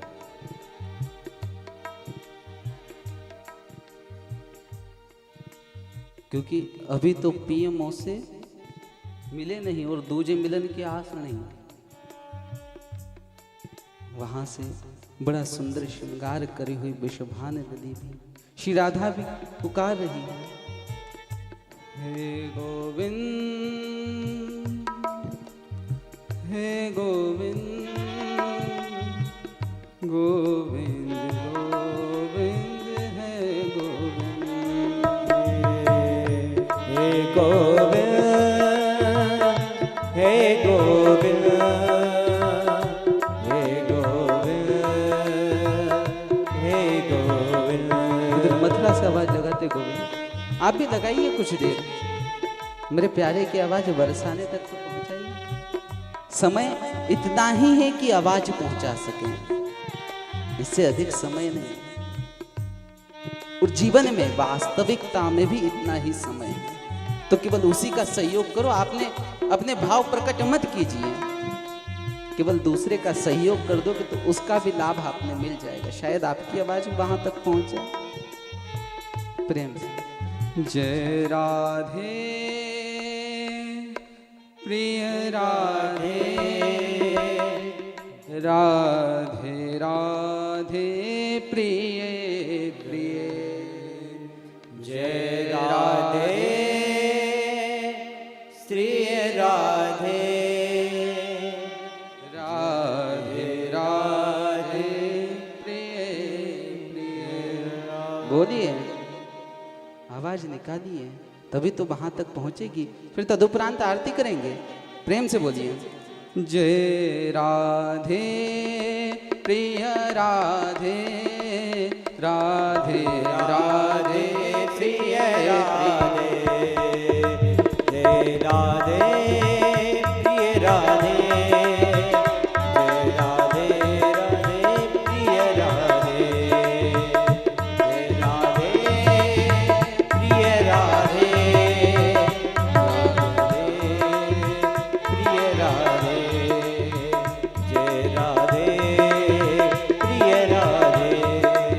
और जब दोनों स्थान की आवाज उधर बरसाने से कृष्ण कृष्ण श्री राधा रानी पुकारती, इधर से राधा राधा गोविंद पुकारते, तो ब्रजवासियों ने समझा शायद हमें गुरु मंत्र दे रहे हैं, तो कहने लगे, जय राधे कृष्णा राधे जय राधे कृष्णा राधे जय राधे कृष्णा राधे जय राधे कृष्णा राधे जय राधे कृष्णा राधे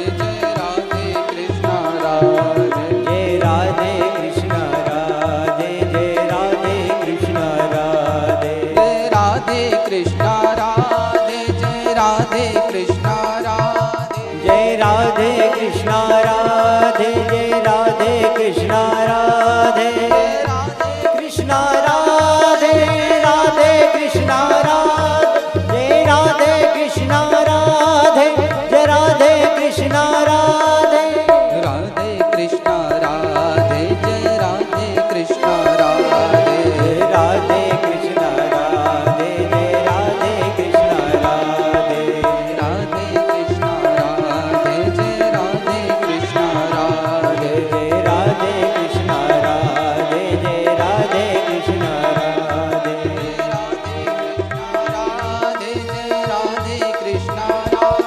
जय राधे कृष्णा राधे जय राधे कृष्णा राधे राधे कृष्णा राधे जय राधे कृष्णा राधे जय राधे कृष्णा राधे जय राधे कृष्णा राधे राधे कृष्णा राधे जय राधे कृष्णा राधे जय राधे कृष्णा राधे जय राधे कृष्णा राधे राधे कृष्णा राधे जय राधे कृष्णा राधे जय राधे कृष्णा राधे जय राधे कृष्णा राधे राधे कृष्णा राधे जय राधे कृष्णा राधे राधे कृष्णा राधे जय राधे कृष्णा राधे श्यामा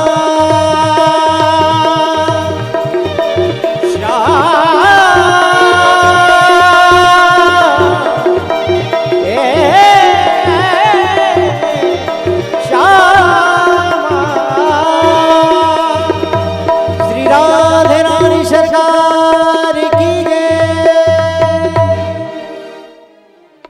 आज समय ठाकुर जी की दया से इतना ही था। और जो भी देखिए, मैंने आपसे पहले ही निवेदन किया था कि सामर्थ्य मनुष्य में है ही नहीं कि उसका गुण गा सके। व्यास जी महाराज ने अनेक ग्रंथ लिखे और गोपियां कहती है, हम ब्रह्म ज्ञान की उलझन क्या जाने। जो ब्रह्म ज्ञान है, योग है, यदि ज्ञानी बन के बैठोगे तो अवश्य ज्ञान में उलझ जाओगे। महाराज धुंधकारी तो आयो ही ना आए, क्या करेंगे।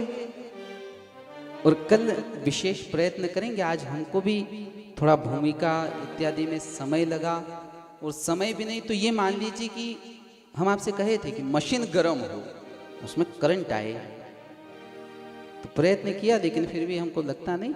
लेकिन ठाकुर जी कृपा करेंगे, आज नहीं तो कल, कल नहीं तो परसों आएगा जरूर। तो कल ठाकुर जी की दया अगर रही तो बाबा श्याम के प्रसंग को अपन श्रवण करेंगे, और शायद एकादशी आने वाली है। और विचार इस बार हमारा ये बना कि कथाएं तो प्रायः होती है, कल महाभारत का प्रसंग है तो उसी को बर्बरीक तक ले जाया जाए, तो कुछ शायद नया आप तक पहुंच भी सके। और हम कहें कि भक्ति शब्द, नाद, अक्षर इनकी मोहताज नहीं। भक्ति स्वयं एक शब्द है, भक्ति स्वयं एक नाद है। और जिस दिन वो इस घट में अपना घूंघार मचाती है तो नारायण को आना पड़ता है, क्योंकि वो मुख से पुकार मचाती है। इसलिए प्रेम से जय जय श्री राधे। आइए सभी अपनी यथास्थान पर खड़े हो जावे, भाव से शिवा की वाहिनी लाल की आरती करेंगे।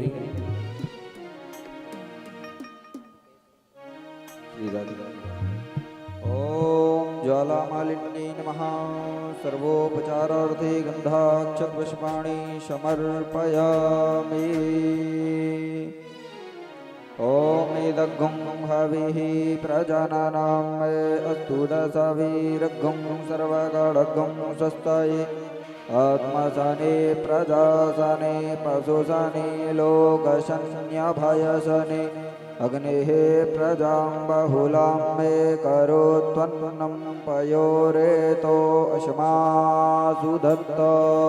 श्री बांके बिहारी लाल की जय।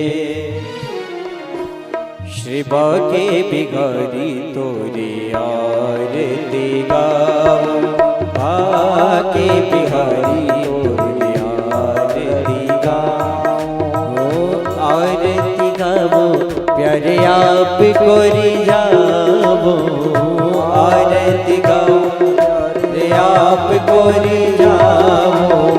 श्याम सुंदर तुरी आरती गाओ, श्याम सुंदर तुरी आरती गाओ। श्री बांके बिहारी तुरी आरती गाओ, बांके बिहारी तुरी राधे।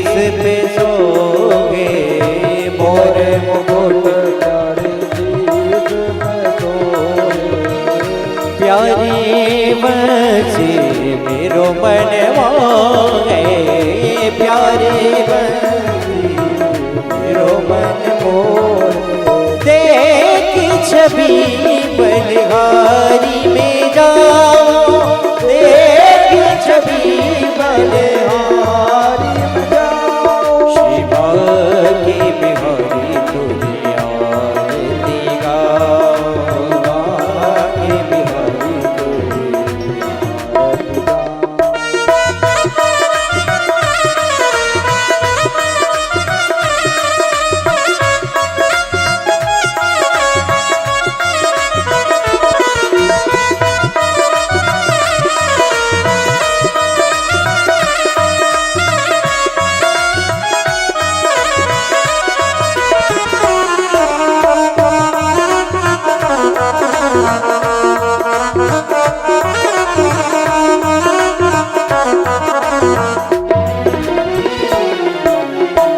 चरणों से निकली है गंगा प्यारी चरणों से निकली है गंगा प्यारी जिसने सारी दुनिया तारी जिसने सारी दुनिया तारी मैं उन्हें चरणों के दर्शन पाऊं चरणों के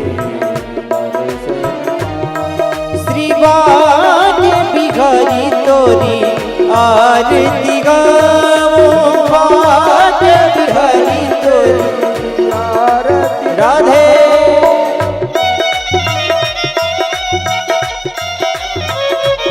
हो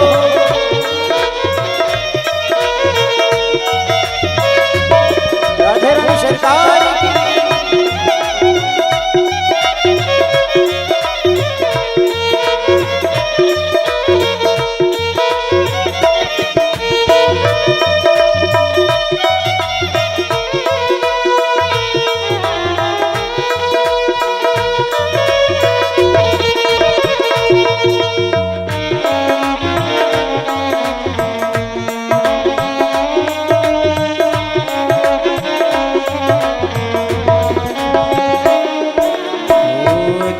दाशियनाथ के नाथ आप वो दाशियनाथ के नाथ आप वो सुख दुख जीवन प्यारे साथ आप वो सुख दुख जीवन प्यारे साथ आप वो हरे चरणों में शीस झुकाओ हरि चरणों बाज बिहारी तोरी आरती गाओ बाज बिहारी तोरी आरती गाओ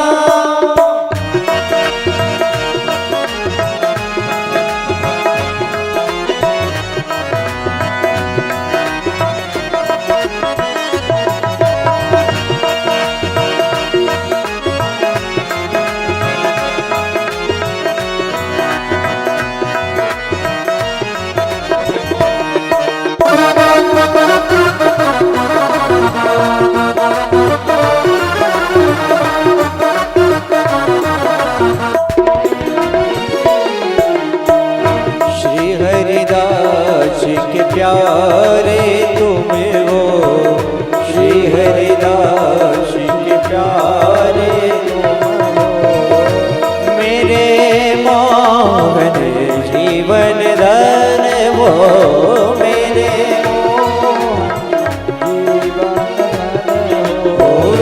मेरे मोहन जीवन धन वो मेरे मोहन जीवन धन हो देख युगल छवि बलि बलि जाओ देख युगल छवि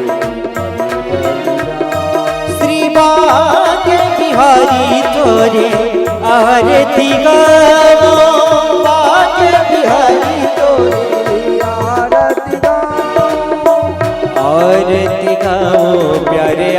आपको रिझावो आरती गाओ आपको रिझावो आरती गाओ प्यारे आपको रिझावो आरती गाओ प्यारे श्याम सुंदरी तोरी आरती गाओ श्याम सुंदरी तोरी आरती गाओ हे गिरधर तोरी आरती गाओ हे गिरधर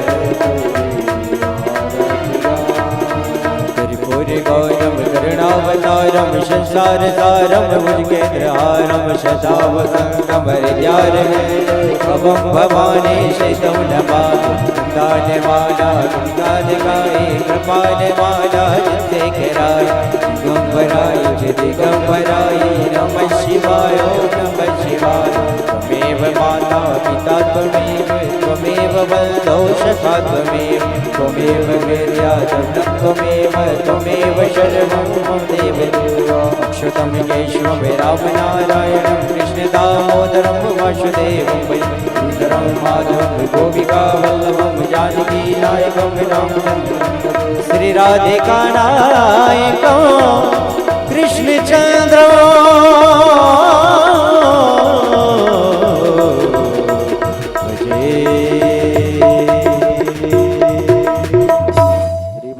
पुरुषोत्तमाय नमः आरार्तिक्यं समर्पयामि जलेन शीतलीकरणं पुष्पैदेवाभिवन्दनं स्वात्माभिवन्दनम् अधमन्त्रपुष्पाञ्जलिं हरिः ओं जगनेन जगन्मय जन्तदेवास्तानि धर्माणि प्रथमान्याशन्ना देहनाकं महिमानः सजन्त